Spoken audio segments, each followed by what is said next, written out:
Birmingham. I'm Patricia Stark, and now back to On the Record. Donald Trump having a very rough week with his fellow Republicans. Some twist. Donald Trump seems to be warming up to Speaker Ryan.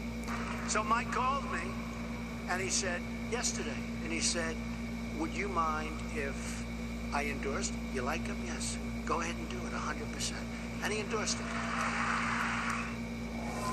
Here from the Washington Post, Aaron Blake, and from the Boston Globe, Matt Pfizer. Matt, politics can make for strange bedfellows, and they can keep switching beds, too.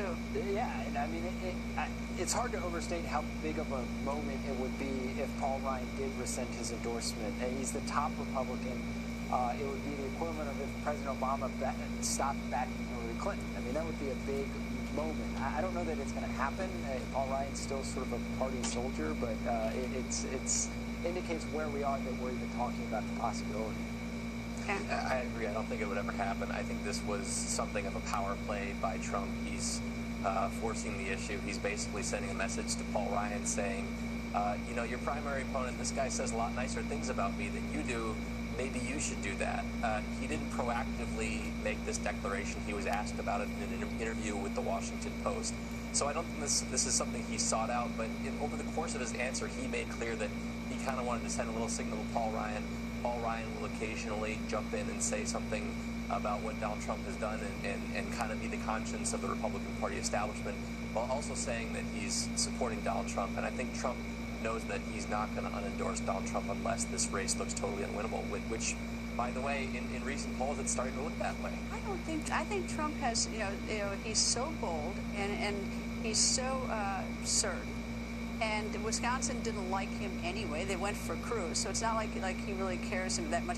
I don't think the only problem I think for Trump is if it started a domino effect. If it sort of if Paul Ryan did it, meant that everybody else could too. That's I think is the only danger to him. Well, and then I mean, sort of the scatter shots that Trump had with also going after John McCain and Kelly Ayotte. I think that Trump, it really gets under his skin when he feels like he's been insulted. And all three of those people, if he felt insulted by them. And I don't think he has it in him to sort of show restraint, which people in the party want him to do in the course of party unity. But I don't think he can do that. I'm not sure the voters care about what the politicians think about each other. I mean, you look at the numbers that Trump is drawing to these huge numbers he's drawing to his rally. They're the ones who actually they vote. And I mean, so what difference does it make, except for the fact the polls seem to indicate that he's got a problem, but his rallies suggest he doesn't. Right, and I think Donald Trump certainly doesn't think that these endorsements matter. He won in the primaries without them, and kind of the running conceit of his campaign is that what worked in the primaries